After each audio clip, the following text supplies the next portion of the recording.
Bible என்னைக்குமே குறைபாடு இல்லை. இன்னைக்கு பைபிளை ஒரு பெரிய குற்றச்சாட்டு சாட்டுறாங்க. என்ன தெரியுமா? ஒரு பைபிள் ஐயா, ஆனாலும் 4500க்கும் மேற்பட்ட பிரிவுகள் இருக்கிறது.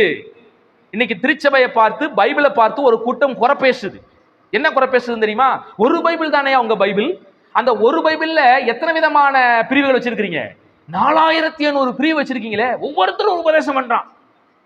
ஒருத்தன் நகை போடக்கூடாதுங்கிறான், ஒருத்தன் போடலாங்கிறான், ஒருத்தன் மூழ்கு ஞானசானம் தாங்கிறான், ஒருத்தன் தெளிப்பு ஞானசானங்கிறான், இல்ல ஞானசானமே ஒருத்தன் தேவையில்லைங்கிறான், ஒருத்தன் ஆவியின் நிறைவினா இதுதாங்கிறான், இல்ல ஒருத்தன் ஆவியின் நிறைவினா அதுங்கிறான், ஒருத்தன் அந்நிய பாஷனா இப்படிங்கிறான், இல்ல ஒருத்தன் அந்நிய பாஷனா அப்படிங்கிறான். இப்படி ஒரு பைபிளை வச்சுக்கிட்டு ஏகப்பட்ட கடவுள் யார்?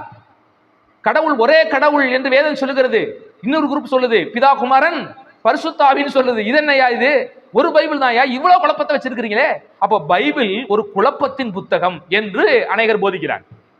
என்ன என்ன விஷயம்? பைபிள்லாம் குழப்பத்தின் புத்தகம் இல்ல, மனுஷன் குழப்பவாதி. எங்க மிஸ்டேக் நடக்குதுங்க? பைபிள் குழப்பல. பைபிள்ல எல்லாமே தெளிவா இருக்குது. கடவுள் யார் என்று பைபிள்ல எப்படி இருக்குது? தெளிவாக இருக்கிறது. ஞானஸ்நானம் என்றால் என்ன, எப்படி கொடுக்க வேண்டும் என்று பைபிள்ல எப்படி இருக்குது? தெளிவாக நமக்கு இருக்கிறது. வேற என்ன? அந்நிய பாஷைனா என்ன, ஆவியின் நிறைதல் என்றால் என்ன என்பதை பைபிள்ல ரொம்ப என்ன செய்யுது? ரொம்ப தெளிவா இருக்குது. இதுல இல்லாம ஒண்ணு அவ்வளவு பியூரா இருக்குது. நான் 18-20 வருஷமா அந்த பைபிள் வாசிக்கிட்டு இருக்கிறேன். இன்னைக்கு இது திகட்டல. இதுல இல்லாத எதுவுமே இல்லை. அத்தனையும் இந்த வேதாகமத்தில் என்ன செய்யுது?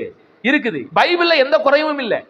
எதுக்கு இவ்வளவு பிரிவு உண்டாயிருச்சுன்னா, மனிதனுடைய அறிவு புரிந்து கொள்ளுதலிலே என்ன இருக்குது? இப்ப நல்லா கவனிங்க. நீங்க ஒரு ஸ்கூலுக்கு போறீங்க, நீங்க இதெல்லாம் படிச்சிருப்பீங்க, ஸ்கூலுக்கு போயிருப்பீங்க. ஒருவேளை நீங்க ஸ்கூலுக்கு போகாம இருந்தாலும் உங்க பிள்ளைகளை ஸ்கூலுக்கு என்ன செஞ்சிருப்பீங்க? அனுப்பிச்சிருப்பீங்க. அதனால ஸ்கூலை பத்தி உங்களுக்கு தெரியும். இப்ப நீங்க ஒரு ஸ்கூலுக்கு போனீங்கன்னா அங்க இருக்கிற புத்தகம் ஒரே புத்தகம் தான். அங்க இருக்கிற புத்தகம், இப்போ உங்க பிள்ளை ஒரு 5ஆம் கிளாஸ் படிக்கிறாங்கன்னு வச்சுங்களேன். 5ஆம் கிளாஸ்ல ஒரு 30 மாணவர்கள் இருக்கிறாங்க. 30 மாணவர்களுக்கு 30 விதமான புத்தகமா கொடுக்குறாங்க?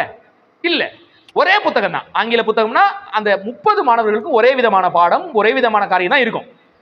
கணிதம் என்றால் கணிதத்தில் இருக்கிற அத்தனை விஷயமும் 30 மாணவர்களுக்கு ஒரே மாதிரி தான். புத்தகங்களுக்கு மாறுபடவே பாராது. டீச்சரும் ஒரே மாதிரி தான் என்ன செய்வாங்க? 30 மாணவர்களுக்கும் போர்டுல எழுதி ஒவ்வொன்றையும் பயிற்சி கொடுப்பார்கள், வீட்டு பாடம் கொடுப்பாங்க, பிராக்டிஸ் கொடுப்பாங்க. எல்லாமே ஒரே மாதிரி தான் நடக்குது. இப்ப நல்லா கவனிங்க. 30 மாணவர்கள் தான் இருக்கிறாங்க. 30 மாணவர்கள் புத்தகம் ஒன்றுதான், போதனை செய்கிற ஆசிரியர் ஒன்றுதான், போர்டுல எழுதி போட்ட எழுத்துக்கள் ஒன்றுதான். 30 பேருக்கு வீட்டு பாடம் கொடுத்தது ஒரே மாதிரி தான், எழுத்த பயிற்சி கொடுத்தது ஒரே மாதிரி தான், கொடுத்த எல்லா விஷயமும் ஒரே மாதிரி கொடுத்திருக்கிறாங்க. இப்ப 30 மாணவர்களும் எக்ஸாம் வரும்போது எல்லாம் ஒரே மாதிரி மார்க் எடுக்கிறானா?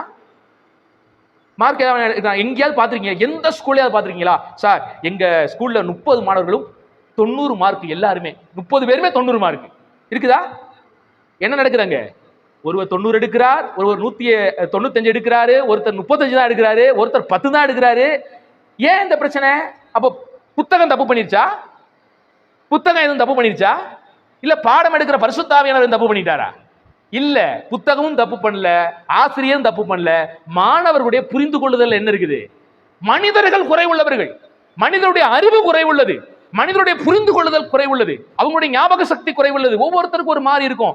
இப்படி காரணங்கள் இருக்கிறனால தான் இந்த வேதத்தை வாசிக்கிறவங்க 4500 பிரிவுகளாக இன்னைக்கு என்ன செஞ்சிருக்காங்க? பிரிஞ்சிருக்காங்க. ஒரு பைபிள் எல்லாம் சத்தியம் ஒன்னா தான் இருக்குது. ஆனா இதை புரிந்து கொள்ளும் போது, விளக்கப்படுத்தும் போது அவன் இஷ்டத்துக்கு, சுயலாபத்துக்கு கூட சிலர் என்ன செய்யறாங்க?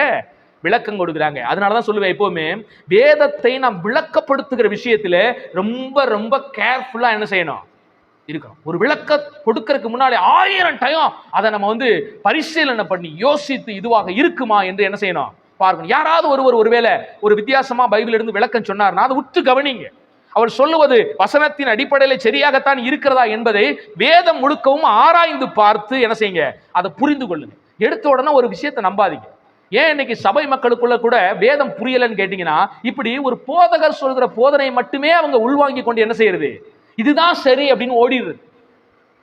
அதை பைபிள் எடுத்து ஆராய்ச்சி பார்க்கறது இல்லை. நான் என்ன சொன்னா, பாடம் நடத்துற டீச்சர் கூட தப்பா டீச் பண்ணிடலாங்க. ஆனா புத்தகம் என்ன செய்யாது? புத்தகம் போய் பேசாது. அப்ப பாடம் ஒரு டீச்சர் எடுக்கும்போது தப்பு பண்றாங்களா அப்படிங்கிறத மாணவர்கள் என்ன செய்ய முடியும்?